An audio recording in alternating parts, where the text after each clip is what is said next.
Financial planning ఎలా చేసుకోవాలి, ఎక్కడ డబ్బుల్ని ఇన్వెస్ట్ చేస్తే మంచి రిటర్న్స్ వస్తాయి, మ్యూచువల్ ఫండ్స్ పై వెబినార్ ఈ నెల 19-20న.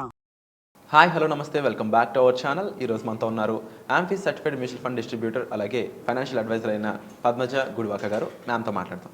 Hi ma'am. నమస్తే అండి. మ్యామ్, ప్రతి ఒక్కరు కూడా లైఫ్లో సొంత ఇల్లు ఉండాలి అని అనుకుంటూ ఉంటారు. అది కొంతమందికి కళ, కొంతమంది ఆ కళను నిజం చేసుకుంటూ కూడా ఉంటారు. కానీ ఈ ప్రాసెస్లో కొంతమంది నష్టపోతుంటారు కూడా. ఎందుకంటే రైట్ టైంలో రైట్ ఇన్వెస్ట్మెంట్స్ ఎంత ఇంపార్టెంటో, రైట్ టైంలో సరైన ఖర్చులు చేయడం కూడా ఇబ్బంది పెడుతుంటాయి.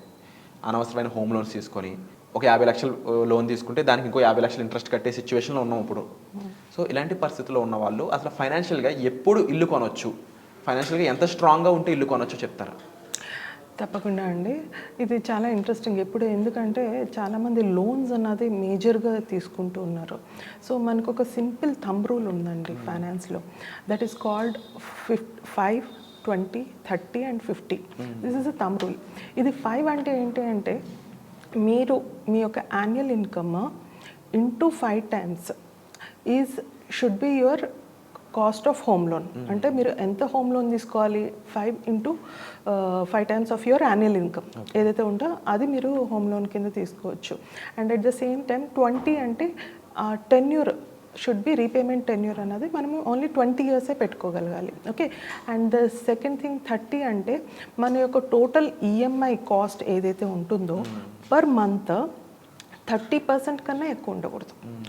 ఆ 30% ఉండటం మూలంగా వాళ్ళకి కంఫర్టబుల్గా ఉంటుంది పేమెంట్స్. ఎందుకంటే మీ లైఫ్ టోటల్ గోల్ ఒక ఇల్లు కొనటము, దాని యొక్క ఈఎంఐ చెల్లించుకోవటమే కాదు కదా. There are so many things which you can achieve. Investments చేసుకోవాలి, పిల్లలు, ఎడ్యుకేషన్, రిటైర్మెంట్ ఇవన్నిటికీ ఉంటాయి. కాబట్టి మేక్ షూర్ మీ యొక్క ఈఎంఐ అనేది 30% ఉండాలి. అండ్ 50 అంటే ఏంటి అంటే ఒక ఓవరాల్గా ఒక పర్సన్కి ఒక హోమ్ లోన్ ఉంటుంది, ఒక కార్ లోన్ ఉంటుంది, లేకపోతే ఒక పర్సనల్ లోన్ ఉంటుంది. సో ఈ టోటల్ ఈఎంఐస్ అన్నది మీ శాలరీలో 50% కన్నా మించకూడదు. సో ఈ యొక్క రూల్స్ మీరు ఫాలో అయ్యి కనుక మీరు హోమ్ లోన్ తీసుకోగలిగితే మీ యొక్క హోమ్ లోన్ని ఖచ్చితంగా మీ సకాలంలో టైంలో చెల్లించడమే కాకుండా మీరు దాన్ని ఒక interest free kind of loan అంటే లోన్ కూడా చేసుకోవచ్చు. Just by making uh 10% investment. అంటే మీ ఈఎంఐ అమౌంట్ ఏదైతే ఉంటుందో దానిలో 10% ఎనీ 12% రిటర్న్ ఇచ్చిన మ్యూచువల్ ఫండ్లో ఇన్వెస్ట్ చేసుకున్నా ఇదే సేమ్ టెన్యూర్ ఆఫ్ 20 yearsకి మీ ఇంట్రెస్ట్ అన్నది కూడా ఫ్రీ అయిపోతుంది. So this way you can plan it out. జనరల్గా హోమ్ లోన్ అనేది చాలా పెద్ద సబ్జెక్ట్ అనే చెప్పాలి. ఎందుకంటే హోమ్ లోన్ అప్లై చేయడం దగ్గర నుంచి మొదలు పెట్టాక ఎన్నో విషయాలు మనం తెలుసుకుంటూ ఉంటాం అన్నమాట.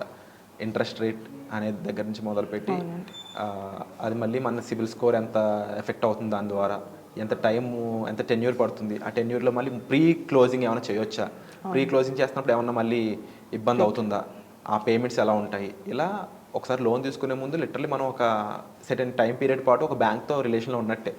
ఎస్ అంటే దీన్ని ఎంత త్వరగా క్లోజ్ చేయొచ్చు అంటే మీరు ఏం చెప్తారు సమాధానం? ఇది యూజువల్గా అంటే మనం హోమ్ లోన్ తీసుకున్నప్పుడు సో మనకి ఇన్కమ్ నేను ఆల్రెడీ చెప్పాను కదా, మనది ఈఎంఐ 30% అన్నది ఎక్సీడ్ అవ్వకుండా మనం చూసుకోగలిగితే మనకి చాలా రూమ్ ఉంటుంది for other investments and to pre close the loan also. అంటే అది కాకుండా సమ్ అడిషనల్ బోనస్ అనేది so many other revenues of అంటే ఇన్కమ్ కూడా ఉంటుంది కాబట్టి ఒక వ్యక్తికి. సో ఆ ప్రాసెస్లో next 10 years, first 10 years is the most important crucial period అండి ఇంట్రెస్ట్ పేమెంట్కి. ఎందుకంటే అప్పుడే ఇంట్రెస్ట్ పేమెంట్ అన్నది జరుగుతుంది హోమ్ లోన్లో పాస్ట్. ఓకే. ఆఫ్టర్ దాట్ మన యొక్క ప్రిన్సిపల్ ఒకటే ఉంటుంది. సో అది మనకి కావాలంటే మన యొక్క అంటే ట్యాక్స్ ఎగ్జంప్షన్ కింద పనికొస్తుంది. సో ఈ ఫస్ట్ 10 yearsలో మీరు at least 50 to 60% of your home loan అన్నది మీరు ప్రీపేమెంట్ చేసుకోగలిగితే, అండ్ మనం తీసుకునేటప్పుడు ప్రీపేమెంట్ ఛార్జెస్ పడుతున్నాయా, సో అది కూడా మీరు అంటే లోన్ తీసుకునేటప్పుడు మీరు చూసుకోవాల్సిన విషయం. సో అలా చూసుకుని ఆ కైండ్ ఆఫ్ లోన్ అప్లై చేసుకుని ప్రాపర్గా ప్రీపేమెంట్ ఆన్ 10 years లోపల చేసుకుంటే మీ మేజర్ ఇంట్రెస్ట్ కాంపోనెంట్ అనేది అట్లీస్ట్ 20-25% వరకు మీరు తగ్గించుకునే అవకాశం ఉంటుంది. అండ్ చాలామందికి వీటి మీద డౌట్స్ ఉంటూ ఉంటాయి. అంటే నేను అడిగిన డౌట్స్తో కాకుండా వాళ్ళకి ఓన్గా ఫేస్ చేస్తున్నప్పుడు సిచ్యువేషన్స్ ఏవైతే ఉంటాయో, ఒక హోమ్ కావాలి, హోమ్ అండ్ హైదరాబాద్ అండ్ సిటీస్లో అయితే టైర్ 1 సిటీస్లో లోన్ అమౌంట్ ఎంత వస్తుంది, వీళ్ళ దగ్గర డౌన్ పేమెంట్ ఎంత ఉంది, అసలు డౌన్ పేమెంట్ అనేది మినిమం ఎంత కట్టాలి మనం, ఇలాంటివి మీరు వాళ్ళు కొన్ని రూల్స్తో చెప్తూ ఉన్నారు కదా.